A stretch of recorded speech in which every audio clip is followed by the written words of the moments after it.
All right, ladies and gentlemen, episode number 15, Risk It for the Biscuit podcast. Welcome back. It is Monday, May 1st, and we are back at it. A lot of things to talk about today. Hope y'all had an awesome weekend, awesome last week. And let's just jump right into it. I wanted to start off talking about Ukraine. Yesterday, towards the evening, there were some reports coming out that a bunch of these, I think they're called Tu-95s, if I'm not mistaken, from Russia, flew out and were getting ready to launch a bunch of missiles and things of that sort. And the reason I wanted to mention this was because I was genuinely concerned yesterday. Spent time in prayer. Um, I think Ukraine is such a topic right now for many people.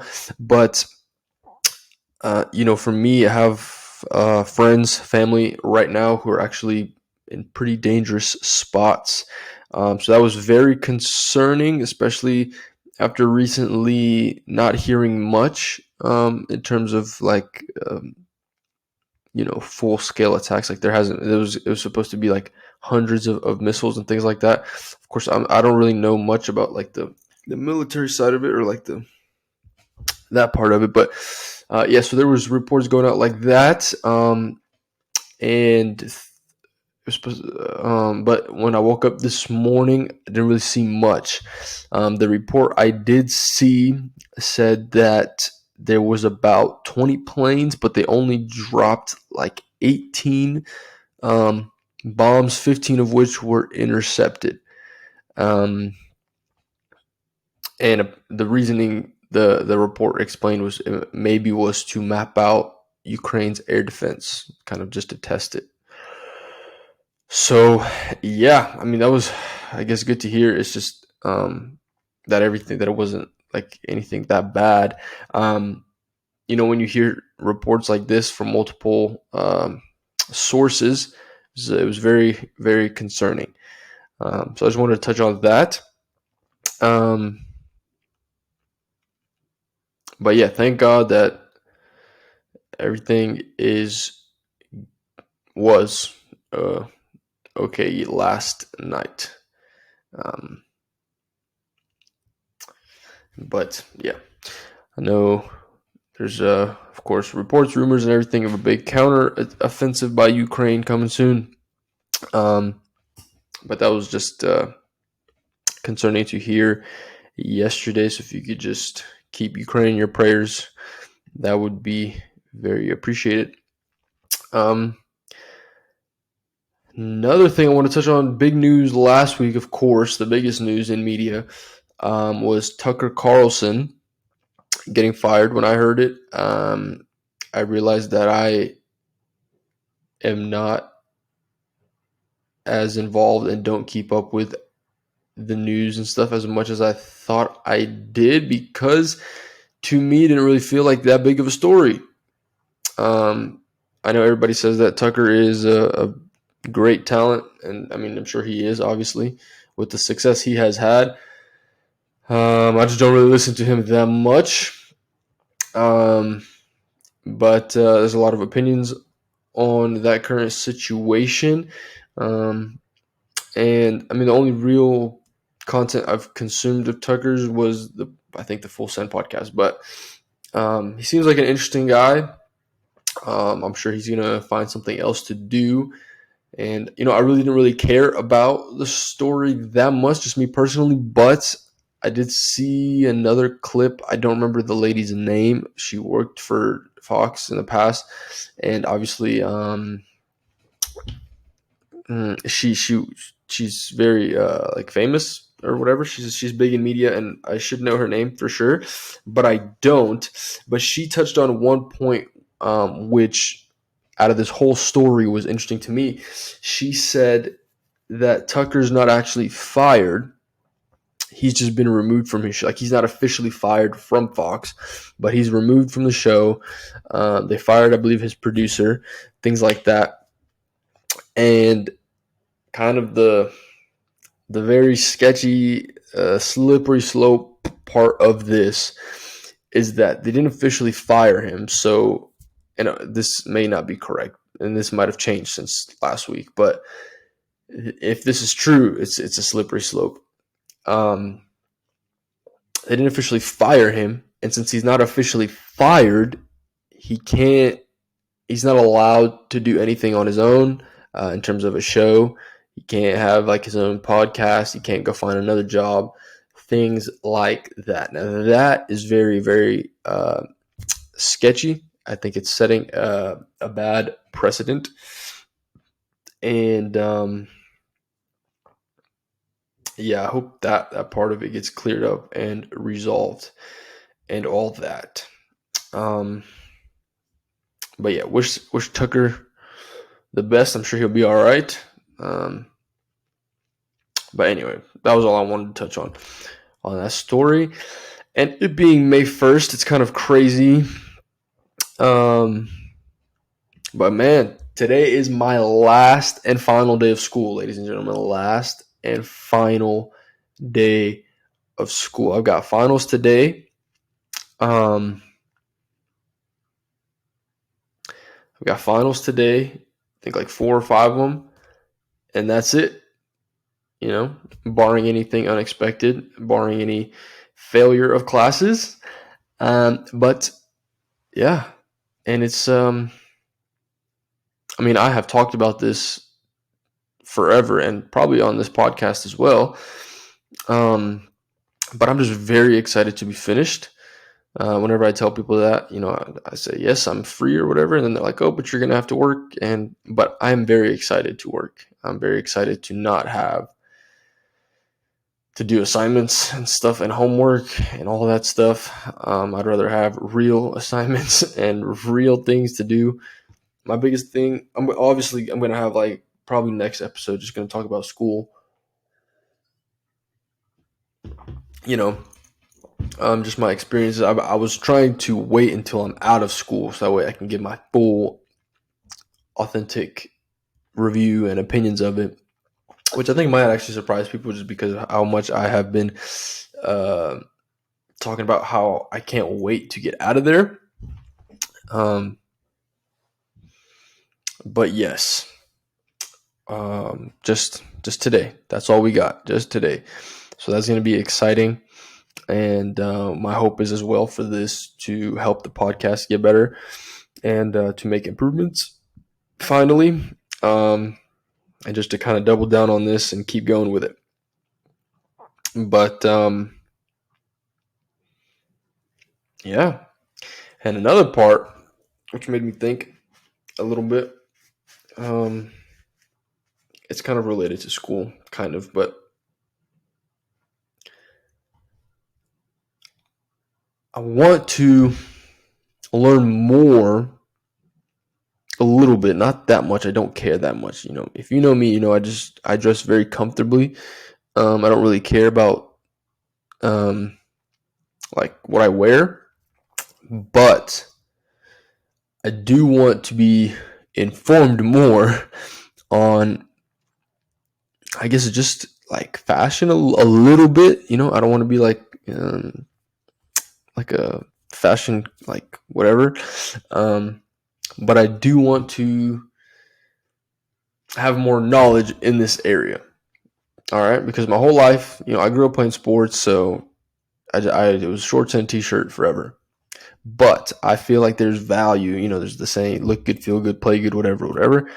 And yeah, I just want to have my own personal understanding a little bit, because I went shopping. I was trying to buy like a jacket, like a sport coat, but I bought a suit coat or a suit jacket, whatever it's called. And I tried it on with just regular pants, and I realized, oh, this looks kind of weird. So I started doing research, and turns out there's a difference. Right? Who would have thought?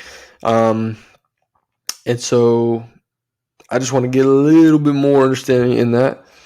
And I mention this because I think with school finishing up now, I will have the opportunity to do that and to become more fashionably aware. I'm going to say that. I don't think that's the right expression at all, but that's what we're going to do. just dress a little better. And it's like an area that I want to just get better in. So we'll do that. We'll do that. But with all this being said, just kind of touching on things. The main topic or point or whatever I wanted to talk about today, if you watched last week's episode, we talked about Samuel Adams. That was a book that is the book I'm reading right now. It's about Samuel Adams, and the reason I talked about that was kind of getting back to the whole root or the foundation of what this podcast kind of was supposed to be. And I kind of got like reminded of it in a way. Risk it for the biscuit, right? So I want to talk about people that took risks to be successful.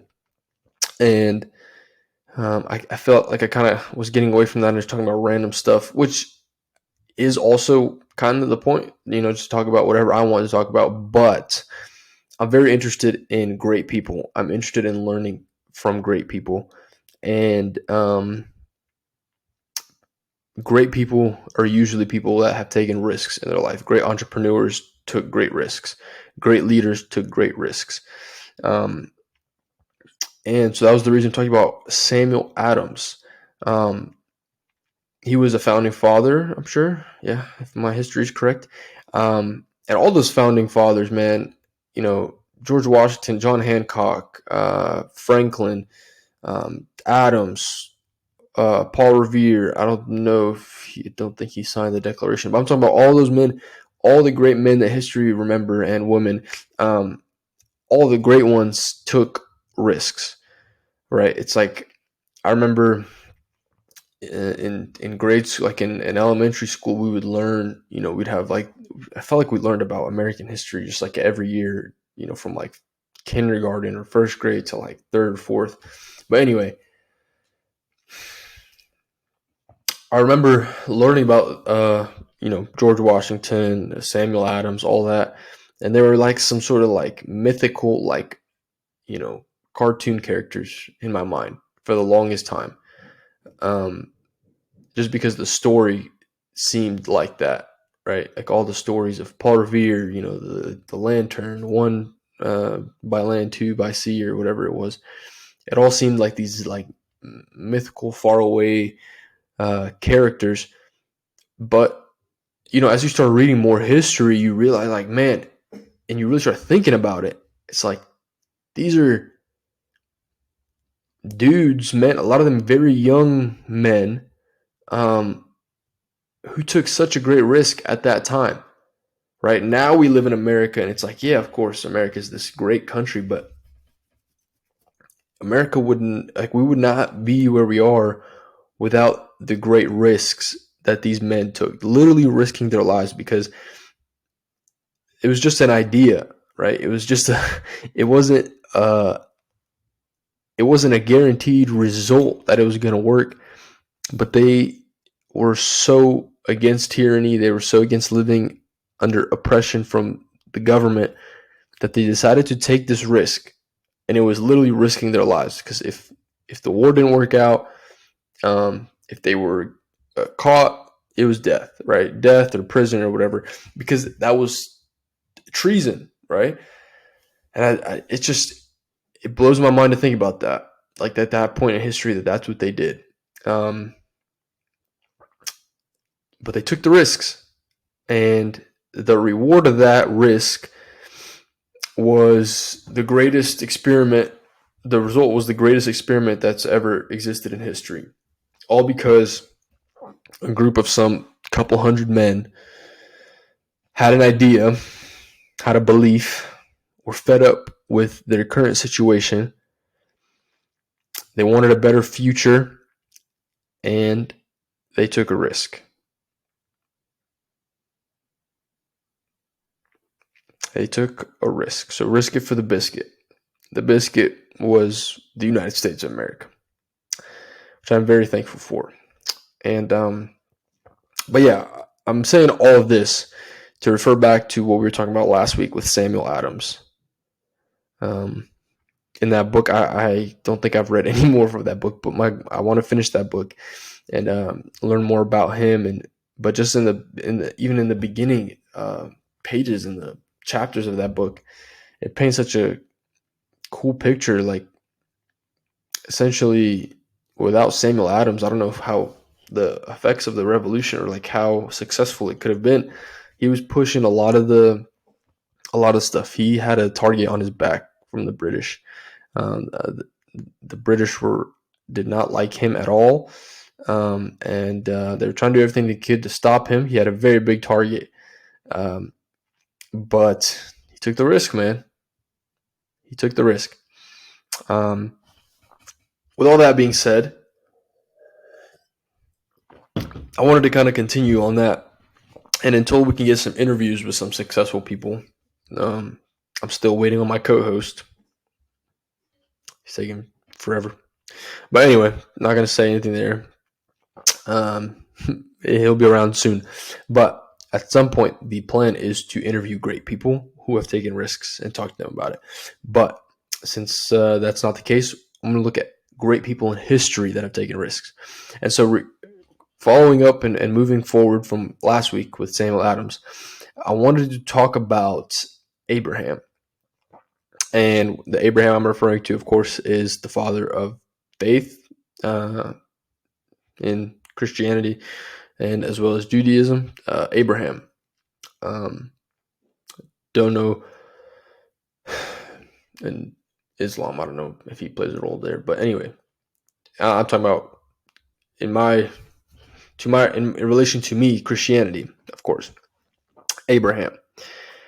And the reason I wanted to talk about this is I've been thinking on this topic, of course, of faith, moving in faith, living a life of faith, and the concept of taking risks. And to me, what I've been kind of thinking on is that faith and risks relate very closely to one another. Living by faith, by definition, I think, is taking risks. Well,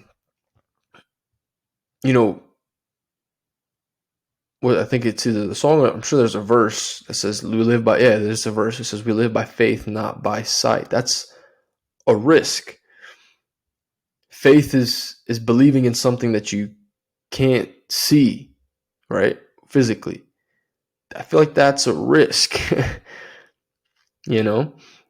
And so these two concepts of faith and risks are to me, very, very related, and very, there's much correlation between them. And so I was thinking about Abraham and just the risk or the steps of faith that he took and what the result of that was. The Bible talks about how Abraham was saved because of his faith, right? Because we know that Abraham was way before Jesus. And I believe, in the Christianity, the faith is that the only way to salvation is through Jesus. And oftentimes, and the question that I had myself also was, how were people saved before Jesus? And there was this explanation that it said, the guy said that, so right now we believe in what Jesus did. Abraham and everybody before Jesus believed in what Jesus was going to do. And that's how we're all saved by faith, right? So that's interesting. That's another topic to go down. How were people saved before Jesus? That's a very interesting topic, but that's not what we're talking about today. But yeah, Abraham lived this life of faith. He took very big risks. I think about from the beginning when God calls Abraham to himself. The interesting part is, if you study and read, is that Abraham, his father and his brothers, his relatives, and himself, they were worshiping many gods. I believe the word for that is polytheistic. Mono is one. So polytheistic. They grew up worshiping many gods. So I just want to paint this picture for you, the risks that he took, the steps of faith that he made. So he grows up worshiping many gods. His whole family worships many gods.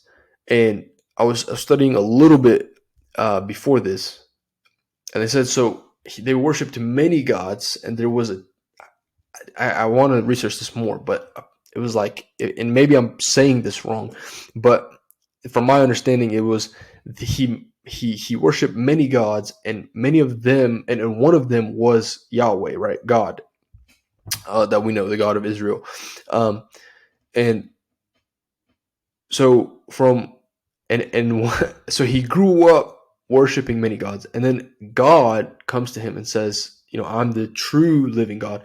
Follow me. I'm gonna take you, and I'm gonna make you a great nation. He gives him many promises, right? He's gonna give him land, and he's gonna have a bunch of descendants. But think about the risk. He worshipped many gods, and now this one God is coming to him and say, listen, I'm the only God. If you go back, and this is another topic, but those gods, idols, they all have spirits behind them, and all that. But anyway, so think about the risk that Abraham takes. His whole family worships many gods. Or like, imagine that conversation with your father, with your brother, with your mom, everybody. So you're living your life, just minding your business. You're worshiping all these gods, whatever. And one day, one God comes and says, "Hey, I want to do something great with you. You're going to have to leave everything, and you're going to have to just go. I'm not going to tell you where to go, but you just got to leave." And I just imagine that conversation, like telling his dad, and he's like, I mean, yeah, like, what about all the other gods, right? Have you inquired with all the other gods, whatever? But he takes this risk, leaves everything he's ever known, and goes completely elsewhere. What a risk. What a risk. You're losing your relationship potentially with your family. They might have called him crazy. They probably did not understand. They said, we're probably living pretty well right now. But he just ups and leaves. Keep in mind, all God said was, I'm gonna you're gonna have many descendants, land, I'm gonna make a nation out of you. That's a risk. Us reading back now, knowing the history and everything that follows after, that's probably easy for us to be like, oh yeah, of course, Abraham just left. But imagine being Abraham. You've grown up worshiping many gods, and now one God is saying, follow me, I'm gonna make you a nation. That's a big risk. That's a big risk. I imagine, they say that Abraham was wealthy, so I imagine he was already living rather comfortably. But God calls him to himself, and he says, you gotta go to a completely different place. He makes a bunch of promises to Abraham. So I'm going to bless you. I'm going to do this. But so he leaves, and then there was many occasions where he had to continue just to have faith, continue to kind of double down on this risk. I believe there was 2 separate occasions where he came to a place. I believe one of them was Egypt. I don't remember the other one off the top of my head, but he comes to this place. There's and a king accepts him, but he's worried that because he had a beautiful wife, he said, they're going to take my wife from me, and he's worried about that. So he lies, and I just imagine, and he says, "This is my sister." And I just imagine that risk going on in his mind. He's like, man, I was living at home. I was worshiping all these other gods. And now this one God said he's going to bless me and make me a nation. And now I'm at the risk of losing my wife. Why am I doing this? I wonder if he ever thought that, right? If Abraham ever thought about that. Why am I doing this? It was a risk. Faith, the living by faith, is taking risk because he didn't know the end result. He knew what God said. He believed in it, but it was still on him to take that risk, right? And then we remember God tells him he's going to give him a son, and from that son there's going to be the generations of descendants and all that. God tells him, he brings him out. shows him the stars, says, "This is how many of your descendants there will be." He tells them about the sand, right? He's gonna say your descendants are gonna outnumber that. God keeps telling him this, but he doesn't see it happen. He has to live by faith. He's got to take a risk, right? Think about how long he waited to have one son. He even made mistakes. He was impatient, and he had a son with Hagar, and that's not what God told him to do. Um, but yeah, how long he waited to have one son. He was very old in age. His wife was very old in age. And then after he has the son, God says, "Okay, great. Now you have your son. He grew up. I don't remember how old he was, but he says, okay, now you got to sacrifice him, give him back to me." And Abraham has to take that risk again. He goes up to the mountain, prepares everything. He's about to do it, and then the angel stops him. What a risk. All these risks that Abraham took. And again, it's so easy, similar to, I think, back to the history of the United States, right? When you think about George Washington, all this stuff, Samuel Adams, all these guys, and they just seem like these mythical like characters in our mind. They seem like superheroes. They seem like it was so far away. But like, man, these are and same thing sometimes I think with the Bible as well. If you're a Christian, you read the Bible, that you get this picture of that. But I mean, these were real people. All these guys, they were real people. They were just like me and you. They had families. They had, ways of life. They had rituals. They had certain things, routines that they did and whatnot. And I just think about the risks that they took. History remembers the people that take risks. And look at the result of them taking risks. Or like Abraham living by faith. The result of that. Millions and billions of people, from Abraham, blessed. So, God created a whole people to himself from Abraham because he took that risk. He stepped out in faith. And I think that's a good reminder, especially, now, finishing up school. I'm thinking about myself, right? It's like, how do I want to live my life? Moving forward.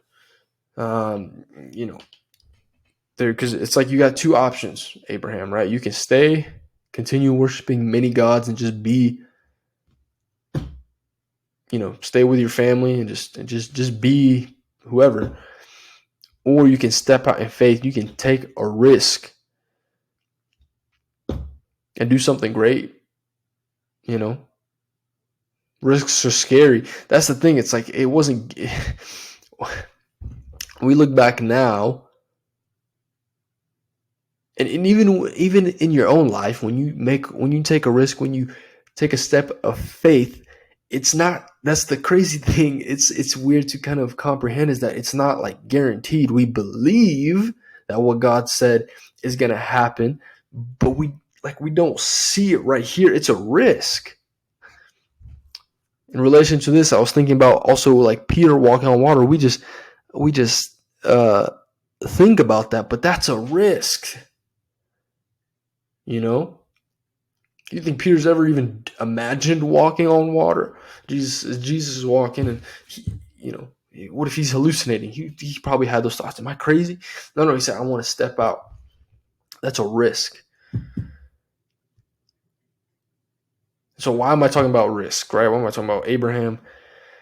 I think it's important for us to not forget to take risks, get outside of our comfort zone. If you're a believer, I believe that, there's some things God is calling you to have faith in, not have faith in, but like take steps of faith in. I don't know what that is for you, but if you're watching this, I would encourage you that, step out in faith. I believe that whatever God's asking you to take a step of faith, and there's blessing on the other side of it. There's purpose calling on the other side of it. Whatever that might look like, whatever that might be, take the risk. You know, it's kind of the whole essence of this whole program. It's a risk. I have 3 subscribers. I'm not promoting it. I don't know if my co-host, my brother, is actually going to go through with this. I don't know if anyone's ever going to watch this, but I just felt like doing it. I felt like doing this podcast, and we'll see. I don't know what the future is going to hold, but it's a risk. There's a very good chance that I'll do 100 episodes, and even if I start promoting it, maybe no one will ever watch it. No one. But it's a risk. It's a step of faith. So I would encourage you to do the same. I don't know what it is in your life. Maybe your risk or your step of faith is to begin being more, being a giver. I don't know. Maybe it's to go to college. Maybe it's to drop out of college. Maybe it's to start a business. Maybe it's just go get a job. I don't know what it is in your life that's a risk. What step of faith God is calling you to. But I believe it's important to consider this and to not be afraid to do it. Because Abraham's probably very scared to take this step of faith, I imagine. He's a person. He was probably living comfortably. He was in a good spot.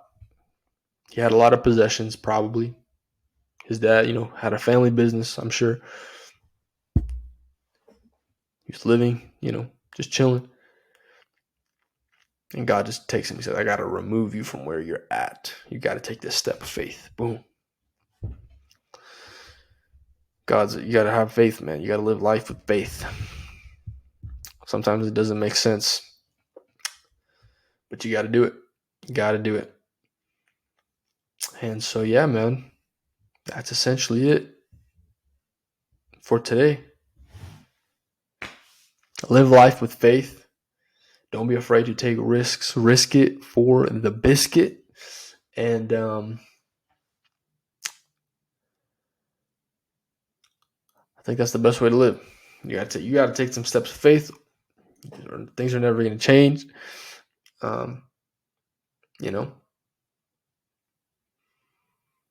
Obviously, don't be stupid. Don't put all your life savings into some crypto. But you got to take some risks. We only live one time on this earth right now. We only live once. We got one life. What are we going to do? Just going to play it safe? Or you're going to take some risks? I think I like that a lot. I think it's a quote, right?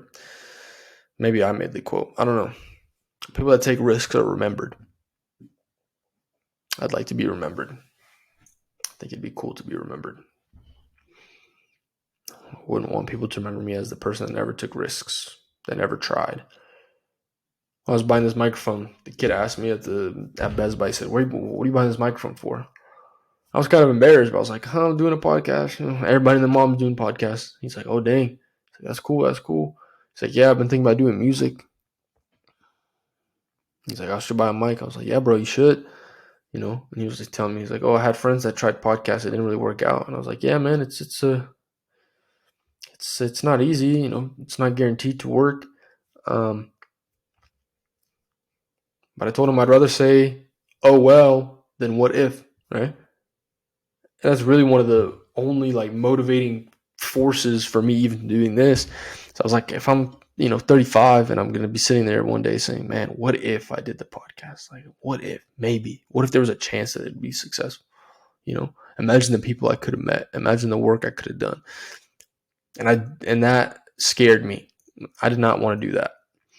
I didn't want to do that. I'd rather do 100 episodes right now in 2 years, spend, how old am I, 22 to 24, 22 to 25, do a podcast every week, an episode every week, and have one person watch it. You have 5 subscribers, but do it. And then for the rest of my life, I can say, well, I did it. I tried. I tried my best.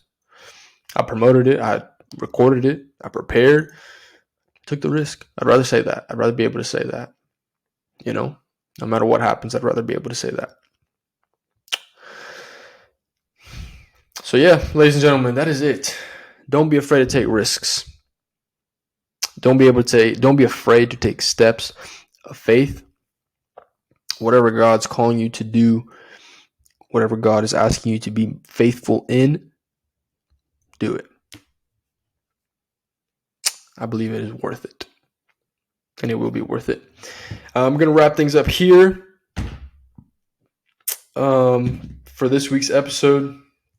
I think it was a good one. I actually feel very good about this one. Better than any other one. And it's 15. 15, baby. 15. I'll put 5 up, but it's 15. That's exciting, man. That's exciting.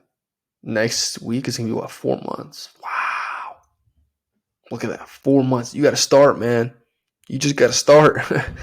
Because imagine if I didn't start 4 months ago and I'm like, now I'm finishing up school. Oh, now I'm going to start. And now I'm out. And then I would be at 1. But now I'm already at 15. Going to be at 16.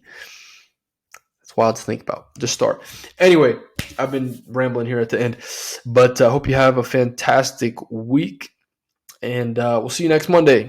Every Monday, risk it for the biscuit. Y'all be safe. Be blessed. Peace.